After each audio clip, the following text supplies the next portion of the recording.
안녕하세요. 카페 창업 이런 건 몰랐지 크레이지커피 대표 정경입니다. 반갑습니다. 아이고 일주일 만입니다. 일주일도 넘은 것 같은데 라이브 전에 이 컨텐츠 올린 거. 아이고 뭐 이게 자주 이거 올리려고 하는데 그게 쉽게 되지 않네요. 저도 이제 뭐 여러 가지 세미나 준비도 해야 되고 또 회사 돌아가는 것도 전부 다 관여를 하고 또 결정적으로 저희가 다음 주에 카페쇼가 있죠. 카페쇼 준비도 해야 되기 때문에 참 뭐라고 해야 되나 이 컨텐츠를 올릴 시간이 그렇게 많지는 않습니다. 그리고 요즘 댓글들 좀 말도 안 되는 댓글들 때문에 참 올릴 때도 좀 신중해지고 좀 그래요. 자, 오늘의 할 얘기는 뭐냐면 가격에 대한 얘기입니다. 저희가 사실 저희 메인 저 비즈니스 모델이 저거라고 했잖아요. 그 원두 납품. 그래서 전국에 이제 수백 개 카페에 이제 저희가 원두 납품을 하고 있는데 특히 이제 초보 카페 사장님들이 가장 많이 묻는 게 있어요. 얼마에 팔아야 되냐? 뭐 혹은 뭐 이미 기존에 카페를 운영하신 분들 중에도 좀 매출이 좀 부진한 분들은 내가 원두를 얼마에 받는데 얼마에 팔아야 좋느냐 이런 뭐 질문을 많이 하세요. 참 좀 뭐라고 해야 되나 가장 어려운 질문이기도 하고 어떻게 보면 가장 중요한 질문이기도 하죠. 사실 이제 여러 가지 이제 마케팅 믹스라고 그러죠. 마케팅 믹스 중에 이제 특히나 이제 포피 전략 제가 뭐 다음에 말씀드린다고 하긴 했었는데 아직 그 STP도 아직 못해서 그것까지 가기 전에 제가 먼저 이제 가격 전략을 먼저 얘기를 하려고 그래요. 사실 뭐 4P라고 하면 프로덕트가 있죠, 프라이스가 있죠, 프로모션이 있죠, 플레이스 이렇게 한 네 가지의 이제 전략을 이제 믹스해서 이렇게 뭐 마케팅 믹스라고 하는데 그 중에 이제 뭐 여러 가지 뭐 제품 전략, 프로덕트 제품 전략, 플레이스 유통 전략이라든가 그다음 프로모션 홍보 전략 이런 것들은 사실은 어떻게 보면 수익을 결정하는 요인은 아니에요. 가격이 유일하게 수익을 결정하는 변수라는 거죠. 한마디로 가격을 얼마에 책정하느냐에 따라 판매량이라는 이 변수에 직접적인 영향을 미치기도 하고 그리고 이게 궁극적으로는 수익에 결정적인 영향을 미친다는 거죠. 그런 요소가 바로 가격이라는 요소라는 겁니다. 특히 요즘처럼 카페가 정말 많이 넘쳐나는 시기에는 이게 굉장히 민감한 요소이기도 하잖아요.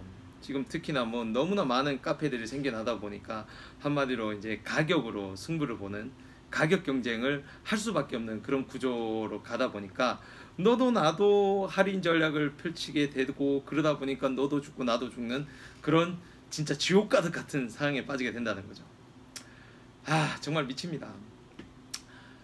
가만 생각해 보면 뭐 이런 뭐 예를 들면 이런 일화가 있어요. 예전에 이 가격 결정이 얼마나 중요한지에 대해서 이 경영학적으로 이제 경영학 수업을 듣다 보면 이 유명한 일화를 예를 들게 되는데 그게 뭐냐면 극장을 예로 들고 있습니다. 그 예전에 1960년대에 극장에 한 팝콘 판매에 대한 예가 있어요.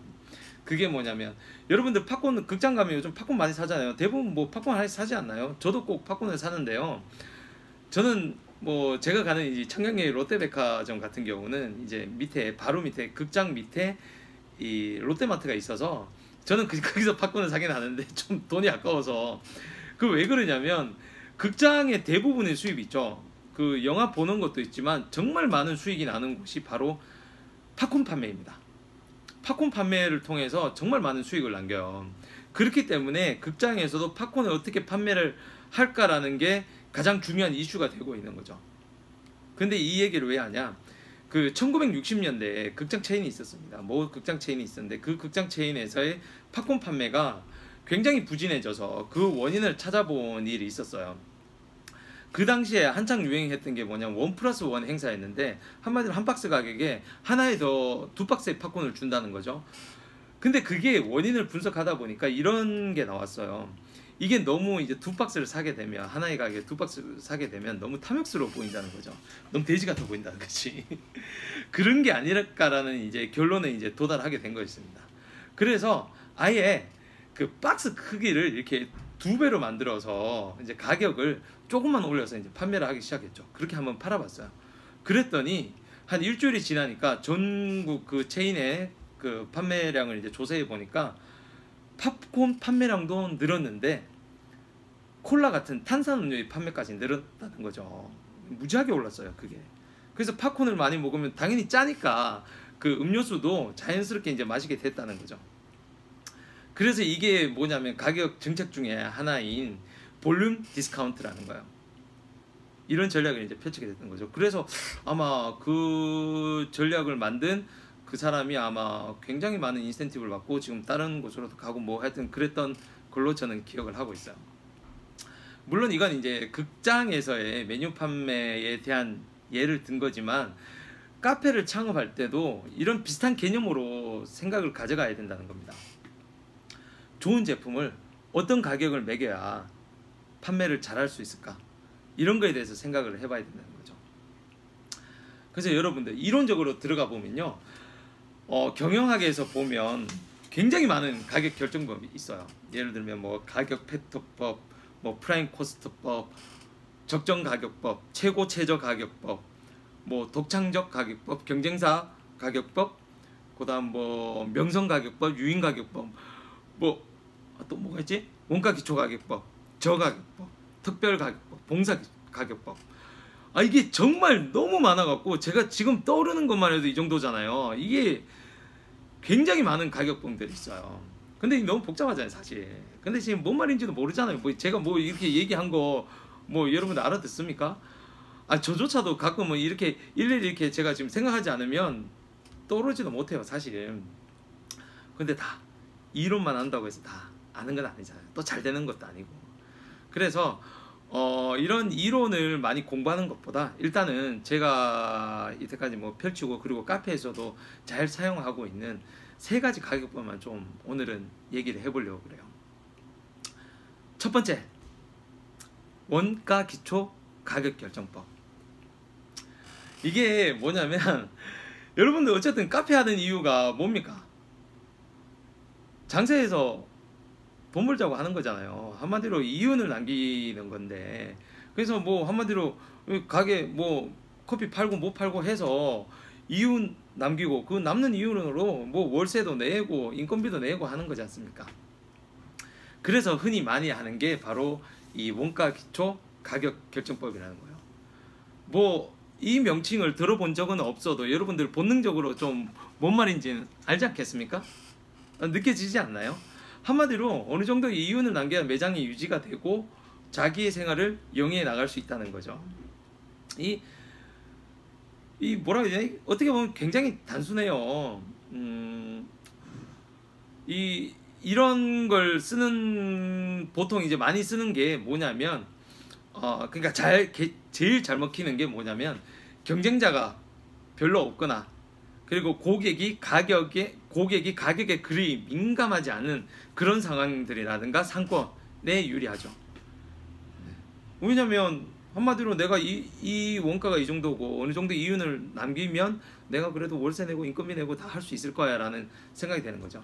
근데 반대로 고객이 가격에 굉장히 민감하다거나 뭐 이런 데에서는 이게 좀 별로일 수가 있죠.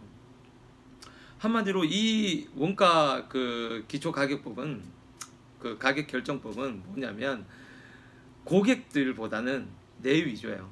창업자 위주예요. 한마디로 내가 얼마나 남아야 되는가가 이제 중요한 거잖아요. 그러다 보니까 가격에 민감한 그런 상권에 가면 손님들한테 외면받을 수 있다는 거죠. 그 예를 들면 가격을 높게 설정했더니 고객들이 이제 비싸다고 이제 재방문 안 한다는 거. 그리고 가격이 어느 정도 뭐 원가가 이 정도니까 가격 어느 정도 좀 높게 설정을 하다 보니까 손님들이 그 가게를 왔는데 한마디로 그만한 가치를 못 느낀다든가, 그죠? 아니면 옆 가게에 굉장히 싼 가격에 가성비 좋은 카페가 있다. 그러면 이쪽은 두 번 다시 안 오는 거죠. 그래서 이런 가격 결정법을 이 대부분의 카페들 이걸 되게 많이 하거든요. 원가가 얼마니까 어느 정도 남겨야 된다라는 생각으로 이렇게 하는데, 이게 주변 경쟁자들의 가격을 체크를 제대로 못하면 실패 확률이 굉장히 높다는 거예요. 그런 단점이 크다는 겁니다. 뭐 이게 남지 않으면 안 되니까 어느 정도 이렇게 하는 거는 맞는데 주변 상황들을 잘 파악을 하고 해야 된다는 게 이게 가장 중요한 거죠. 그 다음 두 번째, 경쟁 기초 가격 결정법이라는 게 있어요. 이게 쉬운 거예요. 한마디로 경쟁사들, 경쟁하는 카페들의 가격 정책에 맞춰 갖고 내가 그 매장 가격에 매장 제품의 가격을 설정하는 거예요. 이게 한마디로 내가 원가가 뭐 얼마고 뭐 얼마를 남기는 게 중요한 게 아니라 내가 경쟁자들 사이에서 내가 이걸 팔려면 어느 정도 가격을 설정해야 되느냐, 이건 거죠. 그래서 이게 왜 중요하냐면, 이게 정말 왜 중요하냐면, 생각해 보세요.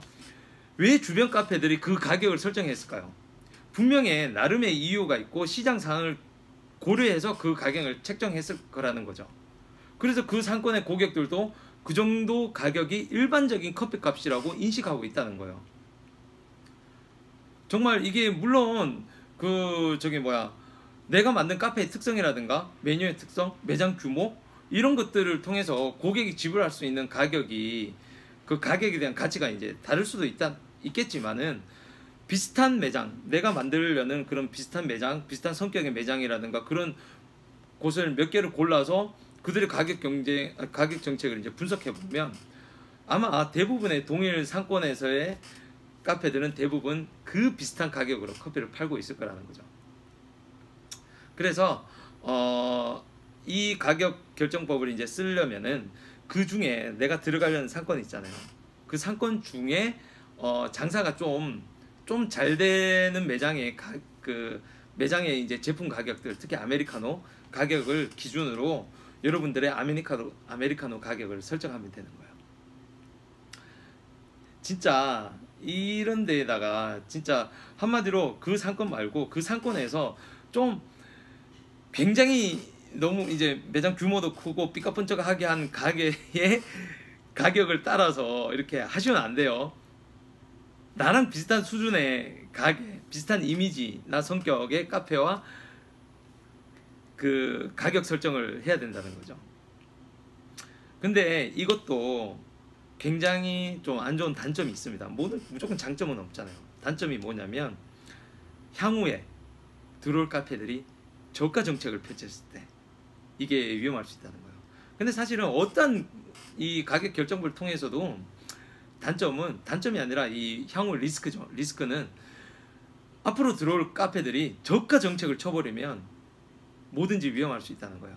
그래서 항상 오픈하고 초기 기간 동안, 그리고 한 1년 이상의 기간 동안은 정말 브랜드 이미지 구축을 잘해야 되고 이제 장사를 잘해서 단골 고객들을 빨리 많이 확보해야 돼요. 그래야 뭐 저가 정책을 들어오든 뭘 하든 향후 경쟁사들이 들어오든 내가 버텨나갈 수 있다는 거예요.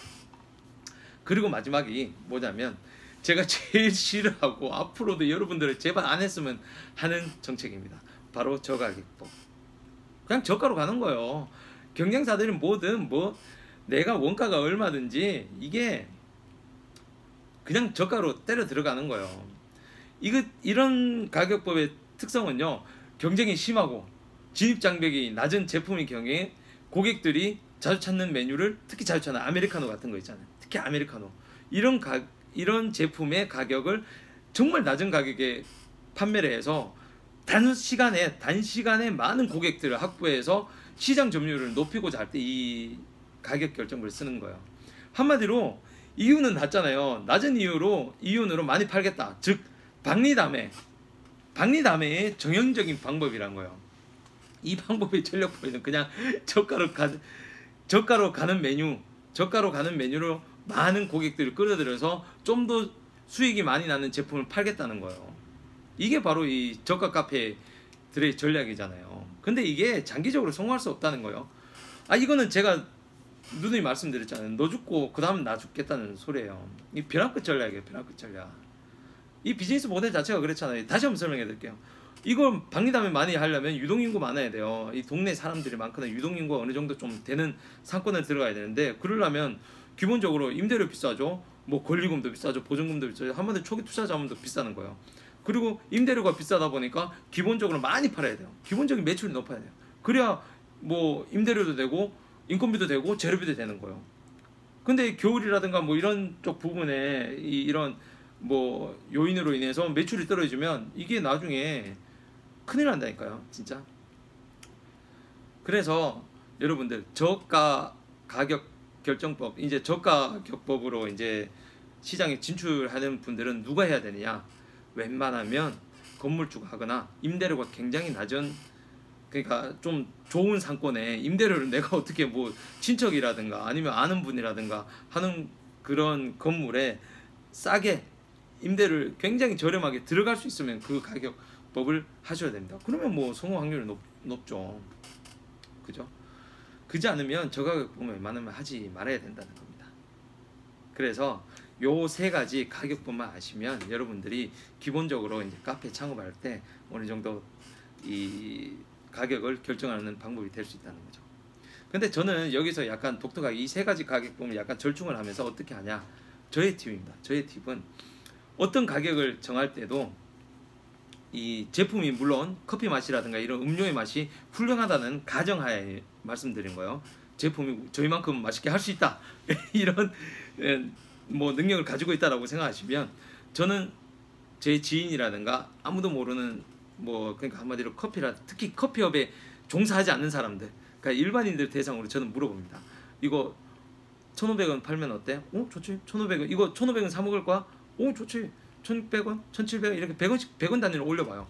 심지어는 어떤 데는 50원 단위로도 물어봐요. 그렇게 물어봤을 때 딱 걸리는 부분이 있어요. 2,500원, 2,600원, 2,700원 뭐 이런 식으로 2,600원 이렇게 멈추는 지점에서 저는 멈춥니다. 한마디로 그렇게 가격을 설정해요. 그러니까 일반인들이 느꼈을 때 뭐 지출하는 그런 어느 정도 용인할 수 있는 그런 가격이 있잖아요. 그 가격을 넘어선다는 거죠. 한번 고민한다는 거는. 그전에는 쉽게 지갑을 열 수 있다는 거고. 그래서 저는 그 지점을 절충을 합니다. 그 지점 절충도 뭐 처음부터 1부터 시작하면 안 되잖아요. 어디서부터 시작해야 되냐는 바로 경쟁사들.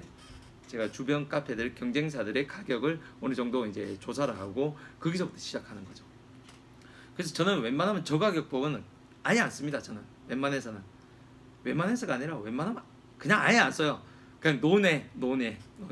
그러나 건물주를 컨설팅 한다든가 건물주의 뭐 그거라면 좀 어느 정도 고려해 볼 수 있는 그런 선택법이다 라고 말씀을 드리죠.